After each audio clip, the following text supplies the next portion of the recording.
Industri kreatif semakin bergeliat dengan kedatangan pendatang baru bernama Muhammad Saddam Zulfikar.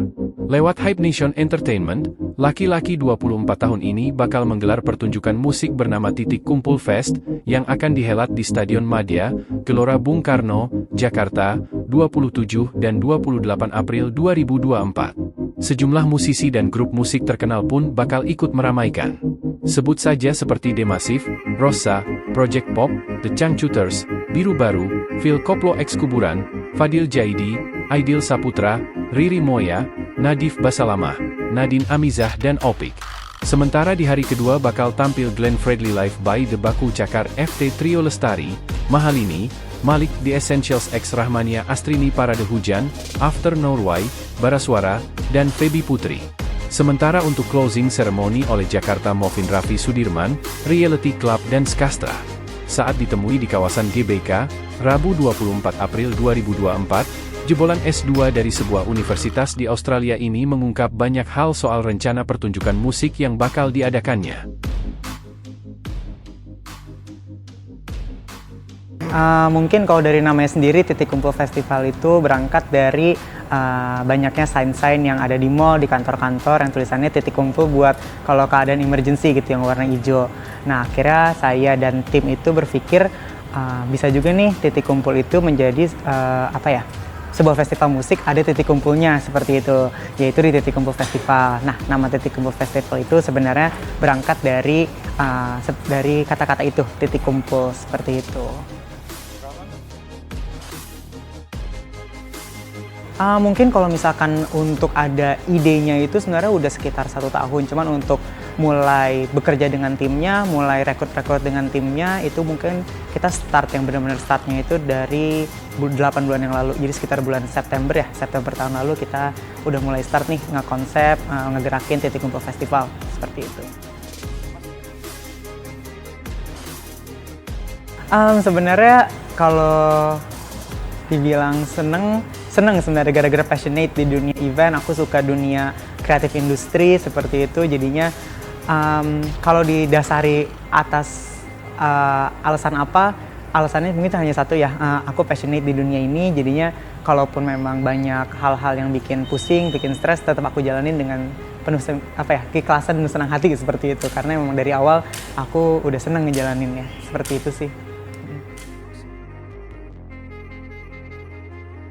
Oke, iya. Sebelumnya mungkin di pas S2 aku bersama Perhimpunan Pelajar Indonesia di Australia, universitas aku juga sempat nih bikin festival-festival musik kecil-kecilan yang ngebawa artis-artis Indonesia. Mungkin waktu itu saat angkatan aku kita bawa Tulus, bawa Vieratel, bawa Dipa Barus terbang ke Sydney buat ikut di acara kita seperti itu. Nah, dari situ inginlah pulang ke Indonesia bikin festival musik juga yang berbau-bau Nusantara seperti itu.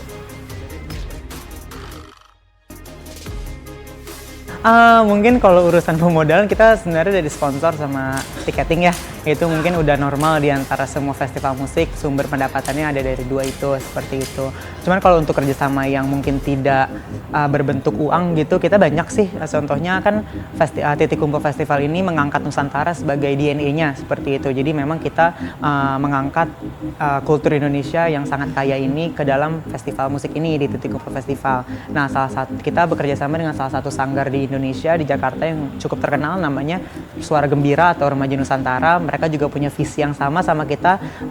Kita berpikir kultur Indonesia itu bisa kok bersaing di tengah-tengah kultur asing yang sedang menjamur kali ya di Indonesia, apalagi di Jakarta. Nah, kita kerjasama sama mereka dengan campaign, dengan kampanye itu namanya Berkain di Festival. Jadi kita ntar ajak-ajak pengunjung untuk berkain datang ke Titik Kumpul Festival, termasuk dari panitianya juga ntar kita akan berkain pakai kain gitu. Jadi pakai outfit Nusantara, termasuk dari pengisi acaranya, artis-artisnya juga ntar akan berkain juga, seperti itu.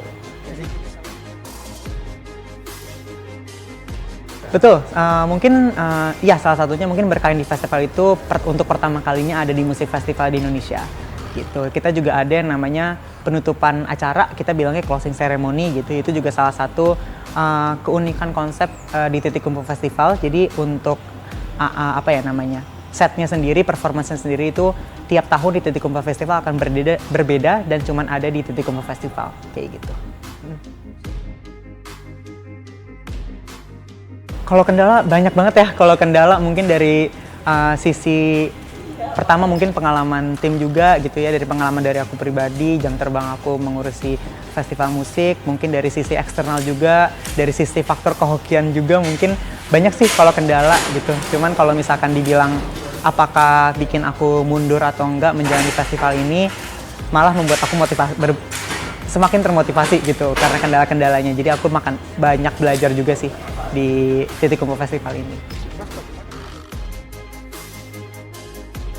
Benar, banyak sih dari sisi stakeholders kita gitu ya, stakeholders Titik Kumpul Festival, mungkin salah satunya artis dan vendor gitu, mempertanyakan ini karena festival baru, wajar dong kita tanya ini bakal jalan atau enggak gitu.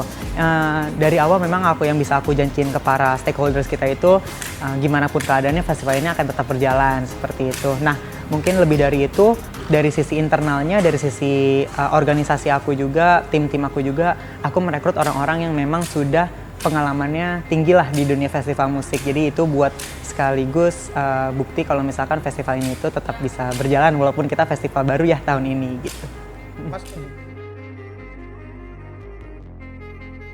Plannya iya, insya Allah akan menjadi agenda tahunan Titik Kumpul Festival. Jadi semoga tahun depan 2025 Titik Kumpul Festival 2025 ada lagi. Mungkin lebih dari itu, mungkin kita bisa terbangin juga Titik Kumpul Festival ke kota-kota besar di luar Jakarta gitu plannya. Cuman kalau untuk tahunan iya, insya Allah ada lagi.